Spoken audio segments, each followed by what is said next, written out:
দেখো কি সুন্দর একটা মন্দিরে আমরা চলে এসেছি। এটির নাম হলো তালাকাবেরী টেম্পল।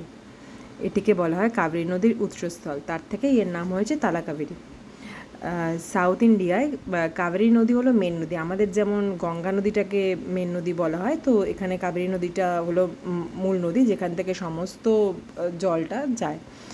তো কাবেরী নদীর কে এখানে মানে কাবেরী নদীর জন্য এই মন্দিরটি তৈরি করা হয়েছে। এই জায়গাটাকে উৎসস্থল মনে করা হয়, তাই এখানে একটি ব্রহ্মকুণ্ড রয়েছে, যেখান থেকে কাবেরী নদীর মানে সোর্স সেটা।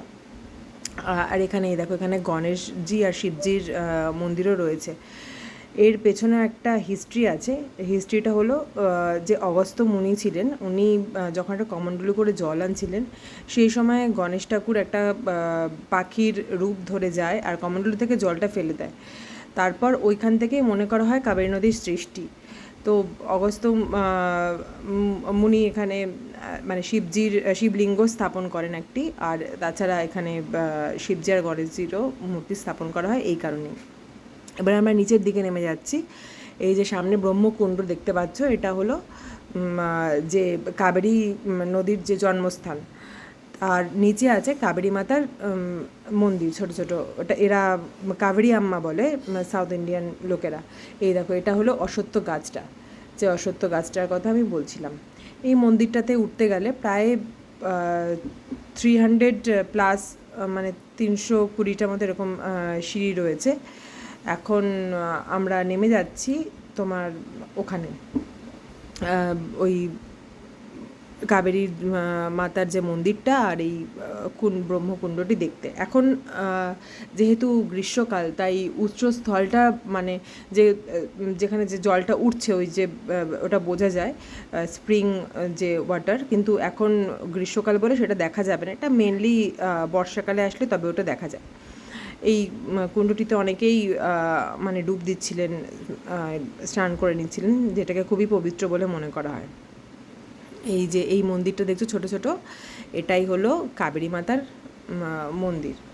এবার এই দেখো, এই সাদা সাদা জায়গাগুলো দেখছো, এগুলোতে আমরা পা দিয়ে হাঁটছিলাম। এগুলোতে দিয়ে হাঁটলে গরমটা অনেকটা কম লাগছিল। এই দেখো, মাঝে মাঝে কিছু এরকম করে রেখেছে। এত রোদের তাপ বেশি, তাই জন্য মানে পা পুড়ে যাচ্ছিলো রোদে সিঁড়িগুলো দিয়ে হাঁটতে গিয়ে। যদিও এখন ফেরার একটু কম রোদের তাপটা। এই দেখো, এখানে একটা শিবলিঙ্গ স্থাপন করা হয়েছে। এখানে সবাই পয়সা দিয়েছে। এবার এই যে মন্দিরটি, এটি পুরোটাই ব্রহ্মগিরি পর্বত দিয়ে ঘেরা। এত সুন্দর প্রাকৃতিক দৃশ্য এইটা, মানে খুবই দারুণ দেখতে। মানে পুরো এই মন্দিরটা পুরো পর্বতের উপরে অবস্থিত। এই দেখো, চারপাশটা আমি তোমাদের ঘুরে দেখাচ্ছি। দারুণ লাগছিল দেখতে ওখানে।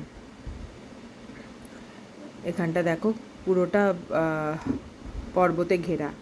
এবার আমরা নিচে নেমে এসেছি। এবার আস্তে আস্তে চলে যাব। প্রসাদের একটা কাউন্টার আছে ওইখানটায়, ওইখানে এখন চলে যাচ্ছি। এটি সকাল 6টা থেকে রাত্রি 8:30 পর্যন্ত খোলা থাকে।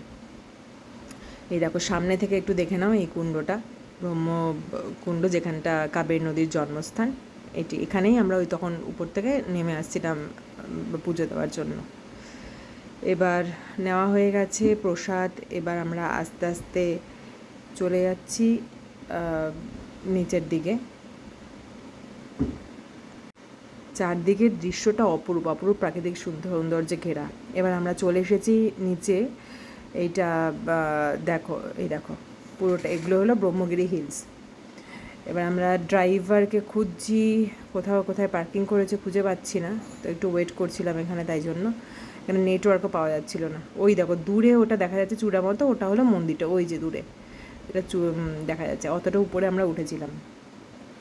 এবার আস্তে আস্তে চলে যাব অন্য ডেস্টিনেশনে আমাদের। এই জায়গাটা দাঁড়িয়ে থাকতেও খুব ভালো লাগছিল। মেঘলা হয়ে এসেছিলো আস্তে আস্তে ওয়েদারটা। যাওয়ার